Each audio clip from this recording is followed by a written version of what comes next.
everyone. You're tuned into Hadley Here and Now. I'm Molly Keegan. I'm the chair of the Hadley Select Board, and I am here to have a conversation today with Gabriel Owen. Hi, Molly. How are you? Pretty good. Thanks for having me. Thank you. Gabriel, you're one of the newest members of our Finance Committee. Yes, March I think I was appointed. March. Well, first of all, on behalf of everyone in town, I want to thank you for your volunteerism and willingness to jump into that. We have a few new Finance Committee members, and you guys have been working really hard. And it's greatly appreciated. So it's a big task, but it's an honor. Good. So I guess the other thing that would be pertinent to you being on the Finance Committee is it seems that there's a fair amount of activity going on in town right now. Yeah, a lot of capital projects that came all at once. Right. Plenty to talk about, and maybe we can just give a brief overview of that and then move into some operating budget issues that Finance Committee is thinking about more broadly. Sure. So yeah, the 4 capital issues that are getting a lot of buzz, 4 warrant articles that are coming up in our August town meeting. Yeah, so we have obviously the senior center, the fire substation, Mm-hmm. The other 2. Library, Yeah. and then the parcel of land Right. that is up for purchase. Mm-hmm. So typically we have our 5-year capital plan Mm-hmm. that Finance Committee, the Select Board both help oversee and have liaisons with the Joint Capital Planning Committee that's Right. more responsible for developing it. However, because of unique opportunities that came up with the library and then because of the building location with the senior center and the parcel of land that just came up, all these capital projects that weren't necessarily anticipated within 5 years are all of a sudden up. So we're talking about them all at once, and it's quite a big chunk of change to take on all at once. So this wasn't a subversive plot to drive the residents of Hadley crazy trying to push this all through? No, and frankly, it would have been better to space all this out, but as timing happens, here we are. Mm-hmm. But so the Finance Committee is doing plenty of discussion on that with the Select Board at every meeting that we have leading up to town meeting. However, so basically we wanted to distinguish that there's a separate issue going on in the operating budget that we need to talk about leading up to fiscal year 19, and that the capital issues are completely separate. So the way we constantly phrase it, it's like your monthly budget versus your home mortgage. Right. So the time has come for Hadley to kind of, as we're getting new buildings, it's aptly put to say that we're upgrading our home and taking out a new mortgage, as it were. And while that's obviously millions of dollars, and to your home it would be hundreds of thousands of dollars, that only minorly impacts your month-to-month mortgage payment. Right? And it's still a big chunk of change, but the separate issue is that we still have utilities, food, going out to eat, buying all the stuff you want in your monthly budget. And those are separate needs that need to be addressed. Right. So we need to distinguish that just because we're purchasing a new building, that is a separate issue from our hot button issue, hiring more firefighters, for example. Yeah. Well, I'm glad you're bringing that up, because one of the things that, as you know, again, I'm thankful for the fact that the Finance Committee and the Select Board and the School Committee do hold these tri-board meetings. And one of the things that we had been talking about was how to utilize this community compact arrangement through the Commonwealth. And for those who aren't familiar with Community Compact, it's an initiative on the part of the Governor Baker's administration to reach out and provide some local assistance for cities and towns who may not have the funding to go out and, hire consultants and the like. So thankfully, Hadley was successful in engaging with the Community Compact. And one of the things we asked for was a review of kind of how our financial management practices, the team we have in place, et cetera. And you and I both have this report in front of us, and one of the things that certainly struck me is that they made the comment, and again, these are the folks from the state, saying since fiscal year 2008, the town has experienced an almost 28% growth in the cost of providing general services. As the rate of inflation and cost of doing business outpace annual revenue growth, the community will continue to see deeper strains on the operating budget. So, one of my favorite phrases is I often say to people, that the time to make changes is when you don't have to, meaning when your back isn't necessarily up against the wall and you're forced to do things that may not be most prudent. So I think that's what you're talking about a little bit with the Finance Committee, that you really want to see more attention, more focused attention paid to the operating budget, separate and apart from the borrowing articles in the buildings. Yeah. Is that fair? Yeah, definitely. It really is a problem, not just for municipalities, but for businesses all over, that, the cost of doing business keeps going up over time, obviously with inflation, and businesses can very quickly adapt to that, whether it's through, their hiring process, their wages, the services that they want to sell and offer.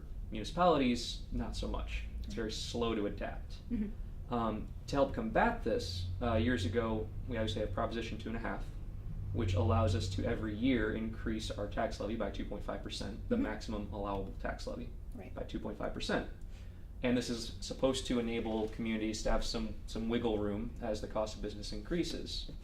But for good reason, the state made that a very, I think, conservative figure, right? So they wanted to undershoot, if anything, not overshoot in how much they're allowing communities to tax their citizenry, which is perfectly fine. But that 2.5%, Hadley has been consistently raising to. We've been taking advantage of that 2.5% year over year, and we've been very, I think, effectively using it. But still, the cost of doing business is outpacing that 2.5% increase every year. Right. So that's what we're looking at, and there are a lot of communities that responded to it in a lot of different ways. And Hadley, as I'm learning, is primarily consolidated services, personnel, job responsibilities, and brutally made efficient how we do business. Right. Lean and mean, as they say. Lean and mean, right. Right. So the Finance Committee is exploring where there's still opportunity to cut down and make efficient, how we do business, as well as exploring more creative opportunities to work with other municipalities, for example, to share services, or revenue enhancement if it does come to that, which would be raising taxes. It's the colloquial way of putting it. And so what I'm hearing you say is that really, primary focus is, I'm going to use the word leveraging, that you want to, as a Finance Committee, see us leverage the taxpayer dollars that are currently available to us in the best manner possible. Yeah. Right, definitely, which I think we have been. Yeah. But as the costs keep going up, there are services that we need to be providing to the townspeople, and some additional services that it is nice to provide, and nobody wants to see any of those services go away. Right. And as we've made it extremely efficient, we're kind of reaching a precipice where we can't just keep making efficient or downsizing or even collaborating with other communities to a certain extent. We need another option to fund these services in. Right. Do you want to talk a little bit, Gabriel, about some of the services that we're not currently providing, and when we talk about services, I think we should be clear too. We're always focused ultimately on the client, and the client are the residents and business owners here in town. But it's also our municipal employees. So we're, again, wanting to provide services in terms of clearly public safety and, council on aging and all of that directly benefit the residents. But there are also services that need to be provided internally to the organization, if you will. So just kind of with that in mind, do you want to talk about some of these things? So the big one that we've been talking about is public safety, because I think that has to be the number one concern for any community, obviously. And while we took a hard look at police a few years back and made some changes and enhancements there to personnel, I understand, fire is still severely lacking. And the Finance Committee kind of unanimously agrees that needs to be the primary area of focus right now for the upcoming budget. That said, there's plenty of conversation going on about that. I don't want to downplay it in any way, but I think that there's other issues that we can talk about where that hasn't gotten as much light, some broader issues. Okay. So the Finance Committee has been discussing more broadly the needs to enhance the services of the town efficiently that we've been lacking because of our downsizing, as it were. So two big examples are IT and HR. And IT, just not to presume that people know what IT means at home, so. Yes, information technology, the computer guys. Computers, yeah. And by the way, it might be helpful just because not everybody does know who you are. Do you want to tell people a little bit about what you do in your day job when you're not volunteering? Good time. So I'm an information specialist, meaning a generalist in the IT department for the town of Amherst. Okay, so very near and dear to my heart. Near and dear to your heart, and it also really helped you to kind of hit the ground running, to use that hackneyed expression, when you came on board, because you do understand municipal government.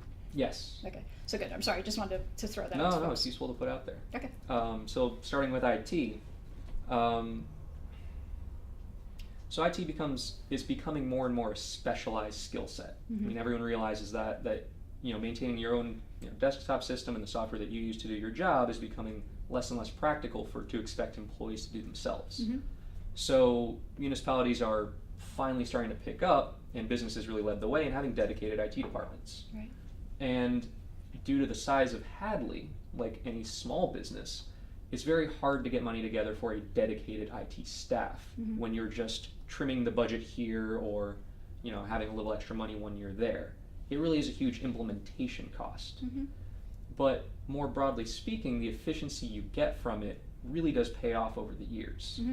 So we have a lot of great personnel here in the town of Hadley, and to expect them all to be able to maintain software updates and program updates and installations and hardware replacement for their own machines is pretty unreasonable. Right. You don't want your town administrator, you don't want your town collector having to spend hours on this. So when we talk about efficiency and kind of consolidating job responsibilities into roles, that just naturally came about, that people were expected to take care of their own IT. But when you give it more thought, it's inefficient, really. Right. After a certain point, it just becomes inefficient to be expecting anyone to come in, regardless of age or skill set, to be able to do that. Right. Well, that makes a lot of sense. Yeah. And similarly, then move on to HR. And HR is? Human resources. Right. Okay. So benefits administration is becoming more and more a headache, really, every year. I mean, healthcare is on everyone's minds, obviously, at a national level down to a local level. Whether it's analyzing costs, whether it's implementation, whether it's just education to your staff, whether it's like choosing the best plans and making all of it accessible, it really is a skill set in and of itself. And that's just a part of HR. Right, that's just the benefits administration, let alone, and I think it's worth pointing out, I mean, to be clear to folks who are watching the program, that right now in the town of Hadley, the human resource function doesn't really exist per se as it would exist in a private company where there's an actual head of human resources or a department, and those people are charged not only with the benefits that you're talking about, typically payroll processing, that kind of thing, but also a place, kind of a safe haven for employees to go to when they have day-to-day issues, and kind of in a clear line of authority and grievance processing and the like. Right. And we don't have that. And you want to talk a little bit about how things actually work today in Hadley? Yeah, so and that's the other half, besides benefits administration. Obviously, the more personnel-oriented responsibilities would make up an HR position or department. And like you said, we're splitting those up between current town staff. So we have our town administrator handling, in conjunction with the select board, a lot of the the hiring, the discipline, the policies and procedures, if you will, of the town. You have our town treasurer, who's handling a lot of the benefits administration with her staff person. But they also have their own responsibilities as town administrator and as the treasurer. Right? So similarly to IT, if you're consolidating these job responsibilities into single roles, it's inefficient, because expecting one person to have true mastery and expertise over multiple different areas, it's improbable, if not impossible. So what the Finance Committee is looking at is enhancing those services within Town Hall, IT and HR, possibly by outsourcing it first, so by bringing in agencies, whether it's for IT, that might make a little more sense, possibly HR. Right. Well, we do have a very recent development in this, and our town administrator, with help from the Finance Committee, did go out and contract with the Employers Association of New England. So that's a very generalist function, as you know. But to your point, kind of a step in the right direction to maybe work with the experts before we go ahead and make a longer-term commitment with staffing. Right. Yeah. Yeah, that's great. Any ways it can alleviate the town staff we have now, I think we'll actually see that come back in spades, really, and how it pays off. Because what essentially the Finance Committee's position is that with greater specialization in IT, HR, and these services, it'll allow our staff that we currently have to be able to perform better at the other roles that they have, right? So to just touch back on all the capital projects, there's a lot of variables to it, right? When you take in interest rates for borrowing, 3%, 4%, 5%, that can wildly throw off the figures you're looking at 20 to 40 years down the line. Right. To come up with those projections, to communicate that to just town personnel and the Select Board and Finance Committee, let alone the public, that's a lot of work. Those are a lot of hours to project all that out with any kind of software, Excel, or anything more robust, and to do all the math, as it were. A lot more moving parts than we're aware of. And if we can free up our town administrator and our treasurer, in this example, away from HR, away from IT, to give them more hours to do this, we'll be better equipped when we borrow for these huge projects to make the best decision for Hadley. So that's what I'm talking about in like the long-term benefits. It is a cost savings in the long run to be able to be better equipped. Going to the borrowing operating budget, it's a very similar argument. The more analysis that we can do, the more historical data we can collect, consolidate, and look at, then the better equipped we are to really make the best decision for Hadley. But if our town staff is getting bogged down by other responsibilities or too consolidated, then we can't have as robust an analysis as we need. Yeah, and I think, and I just want to talk a little bit about the idea of cost savings. And I think that sometimes people hear cost savings and they immediately assume, well, what you mean is that if you invest X dollars in an IT director, but whatever you want to call it, that will then translate to line items in the budget being decreased. Right. Sometimes that happens, but another part of savings is also kind of the opportunity cost. So as you're talking about, it's time savings, which is precious for the folks who aren't getting dragged into it. And also maybe cost mitigation down the road so that we're not inadvertently spending money where we probably shouldn't be out of just ignorance. I mean, people are well intended, but they don't necessarily have the whole information technology picture. So it's $1,000 here, $1,500 there, where somebody focused on that might see the longer view and say, no, that's not the best use of our money right now. Yeah, no, it's exactly. And the analogy that I like is your home PC. I was part of the generation growing up where I was trying to convince my parents to get a home PC. The internet was becoming a huge thing. Home computing is really taking off and everything.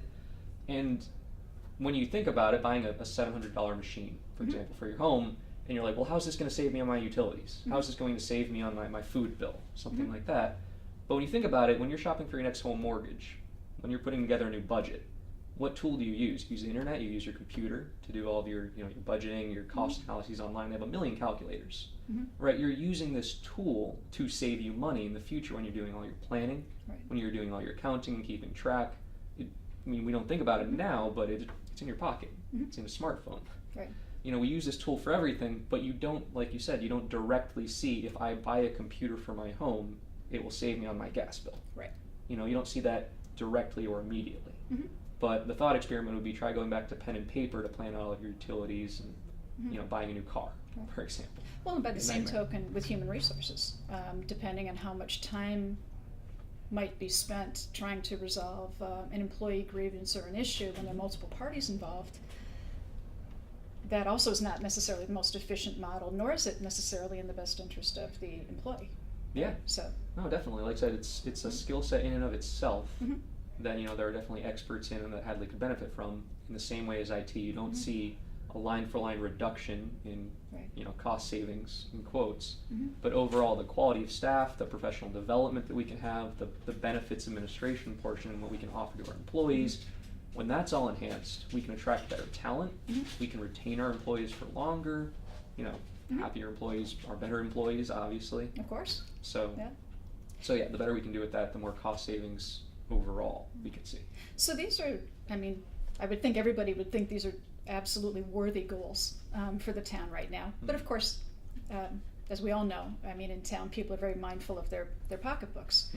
So, what you're talking about clearly is an investment, and it's an investment of additional dollars. And what I'm hearing you say, and I think is substantiated in the Department of Revenue report that we received, is that it's unlikely that our current revenues, even with, thankful, new growth along Route 9 that will continue, that we're going to be able to fund that unless changes are made within the current structure of our operating budget, right. Meaning that's, I guess, a nice way of saying we need to cut costs somewhere, Right.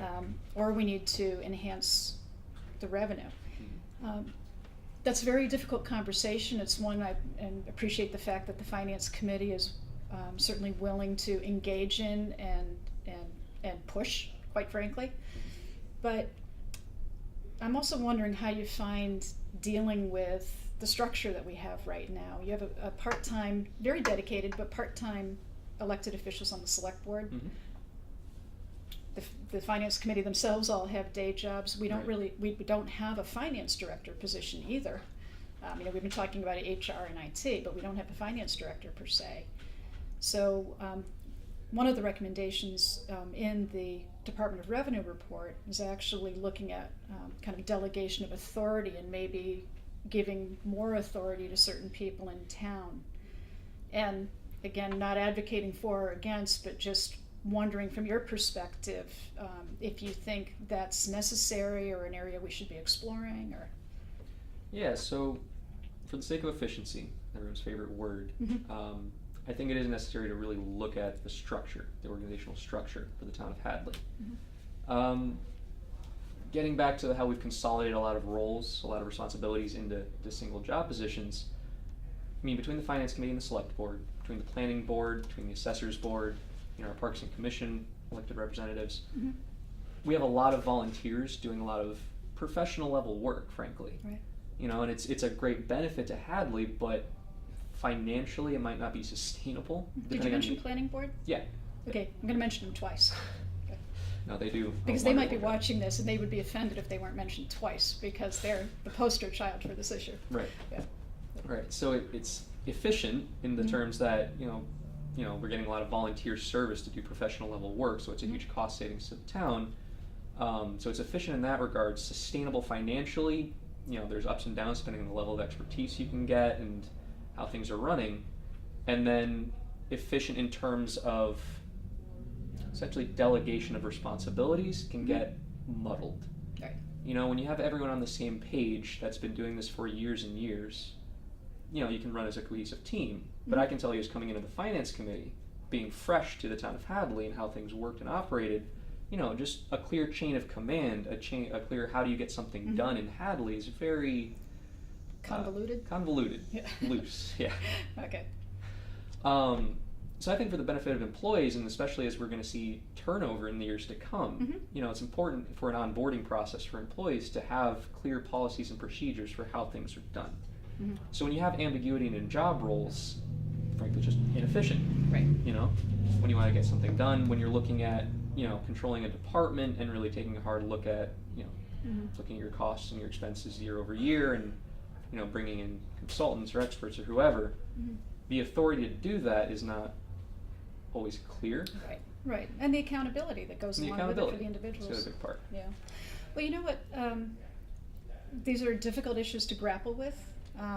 Again, very thankful and appreciative that the Finance Committee is raising these issues with the Select Board and again the Tri-Board.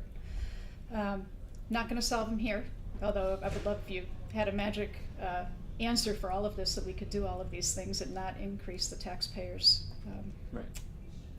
bills one whit. But I think the big thing it comes down to is that a lot of these issues are a long time coming. right. And they have been. And that's what the Finance Committee recognizes. Maybe it's because a lot of us are relatively new, Mm-hmm. but as we learn more and more about it, IT and HR should have been looked at years ago. Governmental changes to how we operate should have been looked at years ago Mm-hmm. to more easily work within the budget we had at the time, or to leverage our tax levy in Proposition 2.5. At this point, it will be a substantial investment, capital investment, and modifying the operational budget Mhm. to have these departments, to implement these departments. Right. had we been able to do it one at a time over time, years back leading up to now, it might not be as dire. Right. But similar to the capital items, it's kind of come to a head where we have a lot of projects on our hands at once. Mm-hmm. So how we tackle that moving forward is the big question. Exactly. Well, welcome the opportunity to work with you and your finance committee members on that. Mm-hmm. Again, it's something that may not happen overnight, but I think that at least the conversation is the start of heading in the right direction. Okay. So thank you so much for taking time out of your day and coming to have a conversation with me. Thank you. It's greatly appreciated. And so more to come. And Yes. we do want to remind everybody, August 29th, we do have a special town meeting to have a conversation at town meeting, open floor, on the 4 warrant articles for the capital items. And then we will be continuing on to an October regular scheduled fall town meeting. So just want to put that on your calendar, folks. Okay, so thank you, Gabriel, and thank you for watching Hadley Here and Now.